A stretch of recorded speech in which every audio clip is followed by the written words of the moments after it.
Of course. Here is section 1 of your faceless infidelity/romantic story video script. Exactly 500 words, clear and emotionally engaging, with no fluff or scene directions. When my wife died, something inside me went quiet. 10 years passed, and I got used to the silence. I filled my days with books, walks, and the occasional conversation with strangers who didn't want to get too close. It wasn't sadness anymore, it was routine. My son visited now and then, always in a hurry, talking about deadlines, his wife, his future. I nodded along, proud of the man he'd become. That should have been enough. Then I met her. Elena. It was a rainy Tuesday. She asked me if I was done with the newspaper at the library. I handed it to her and said something forgettable, but she smiled in a way I couldn't forget. She had that kind of smile. The kind you think you've seen before, only to realize later it's been years since anyone smiled at you like that. Our connection was quiet at first. She read poetry. I pretended I didn't like poetry, but started memorizing lines just to have something to talk about. She asked me to walk with her one evening. That became our thing, walking. No pressure. No promises. Just moments. We talked about loss. She'd had her share. A failed marriage. A child she rarely saw.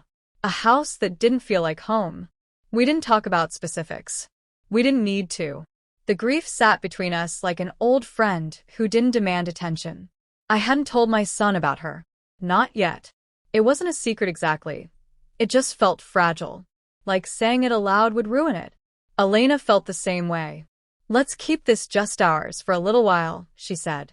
So we did. Weeks turned into months. She started leaving small things at my place: a scarf, a teacup, a book with her favorite passage underlined. I didn't say anything, but I started leaving the window open for her perfume to linger longer. One night, I showed her a photo of my son and his wife. They'd just returned from a trip.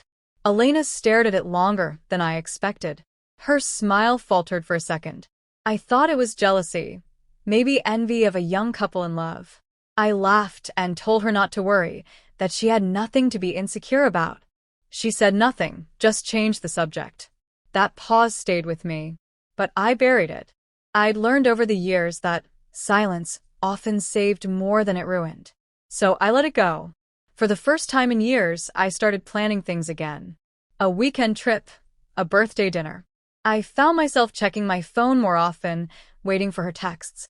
I wasn't used to this version of myself, hopeful, open. It scared me a little, but she made me feel something I thought had died with my wife. And that feeling was worth holding on to. At least, that's what I told myself. Looking back, I think I knew something was off. But when you've been alone long enough, you'll believe anything just to feel wanted again. Of course. Here's section 2 of your story script. Exactly 500 words, keeping the tone sharp, emotional, and to the point, with no repetition from section 1. I started noticing things that didn't sit right. A shift in her tone when she spoke of her past. Vague answers when I asked where she'd been.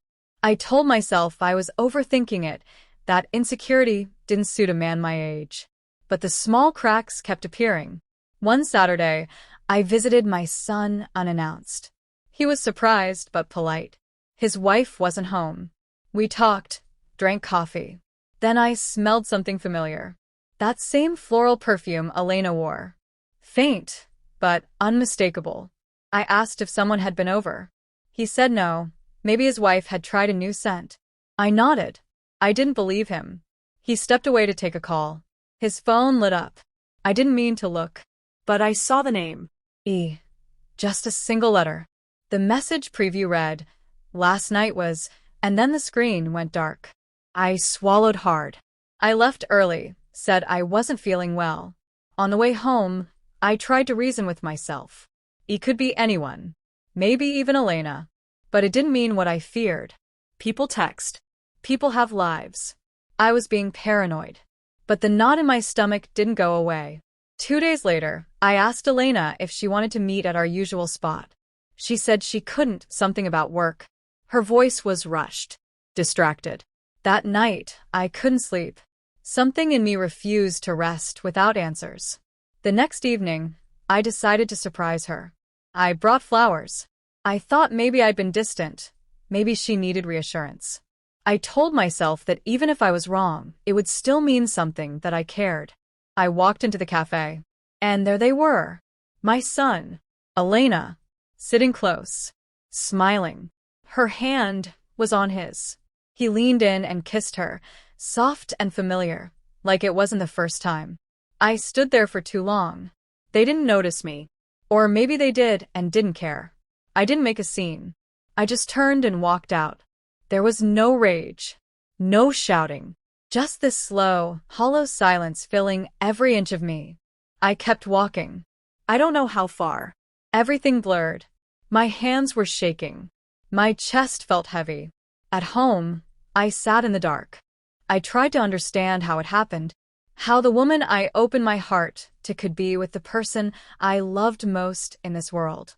I had trusted them both with different parts of me, one with my past, the other with my future. They broke both. I didn't cry. I didn't scream. But something inside me shifted. A door closed. She didn't text that night. Neither did he. Maybe they didn't know I saw. Or maybe they did. I didn't sleep. I stared at the ceiling until morning, trying to decide what hurt more, the betrayal itself, or the fact that I saw it coming and still let it in. Here is section 3 of your story script, precisely 500 words, continuing the emotional intensity without repeating previous content and maintaining a sharp, to-the-point narrative. I avoided them both after that. No calls. No messages. Just silence. I needed time to think, but thinking only made it worse. Every memory I had with Elena was now laced with disgust. Every proud moment with my son felt like a lie. I stayed quiet for 2 weeks. I didn't confront them, didn't demand answers. I wanted to see if guilt would find them without my voice pushing it. But guilt never came. He finally called one evening. His voice was casual. He asked if I was okay, said he hadn't heard from me. I told him to come over the next day. No emotion in my tone, just instruction. He agreed. When he arrived, he looked nervous.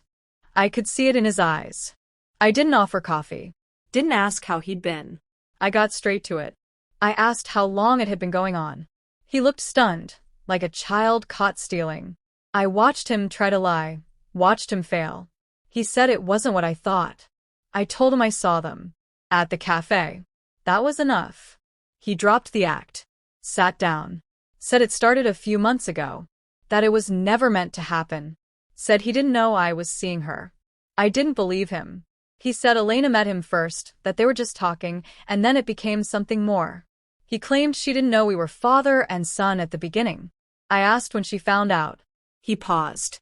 A few weeks in. So she knew. And kept going. He said they were in love. That he didn't plan it. That love is complicated. I told him love doesn't destroy people who trust you. He got angry then, said I had no right to judge him. That I was acting like a victim, when I wasn't even sure what I had with her. I didn't raise my voice. I let him talk. Let him bury himself in excuses. Then I told him he betrayed, more than me. He betrayed his own mother's memory. The family name. Himself. He said nothing after that. Just stared at the floor. Before he left, he asked if there was any way to fix it. I said no. The next day, Elena left a letter at my door. I recognized her handwriting immediately. I didn't read it. I lit a match and watched it curl into black ash. Some things can't be fixed. Not because I'm too proud, but because forgiveness doesn't mean anything when the people who hurt you knew exactly what they were doing. I didn't tell anyone else. Not friends. Not neighbors. Some wounds are too private to explain. I stopped asking why. The answers wouldn't change anything. He made his choice. She made hers. And I made mine. I chose silence. I chose distance. And for the first time, I felt something close to peace. Cold, empty peace, but peace nonetheless. Here is section 4 of your story script. Exactly 500 words, maintaining the tone, depth, and emotional clarity of the previous acts, with no repetition and no filler. I moved out of the city 6 weeks later. No warning. No goodbye. I packed what I needed and left the rest behind. I found a quiet place by the coast, small, plain, untouched by memories. That's what I needed. Space where no one knew my name or my history. I didn't tell my son where I went. He called a few times, left voicemails I never listened to. Eventually, the calls stopped. I assume he took the silence as my answer. He was right too. I heard through a mutual friend that he and Elena ended things not long after I left. Whatever it was between them, it didn't survive the mess it created. That didn't surprise me.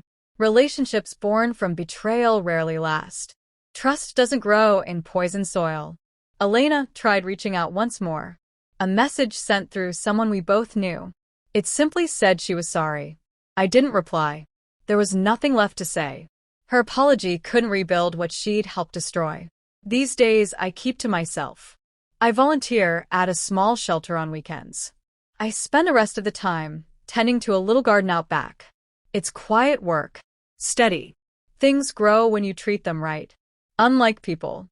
Sometimes I catch myself remembering things I wish I could forget. Her laugh. His childhood smile. The way our family used to feel whole. But I don't linger there. Those memories belong to a time that no longer exists. People talk about forgiveness like it's the cure for pain. But forgiveness is a choice, not a duty. And sometimes, choosing not to forgive is the only way to protect what little you have left of yourself. I didn't choose revenge. I didn't ruin their lives. I just walked away. That was enough. I think about my wife often now. What she would have said. What she would have done. She always believed in second chances. I used to believe that too. But some betrayals don't deserve redemption. Some choices cost too much to repair. I'm not bitter. Just tired. Tired of trying to understand people who hurt others with open eyes. Tired of pretending that love is always enough to make things right. They took something from me I'll never get back. Not just trust. Not just love. But the comfort of believing that my family, what was left of it, was unbreakable. Now, I don't believe in unbreakable things. I believe in silence. In distance. In starting over with nothing but your name and your dignity intact. If you ask me whether I still love them, I'd say yes. But love doesn't mean access. It doesn't mean return. It just means you carry the weight of them and keep walking anyway. I'm still walking. Still waking up each day. Still breathing. That's enough. I don't need closure. I just need quiet. And that, finally, is something no one can take from me.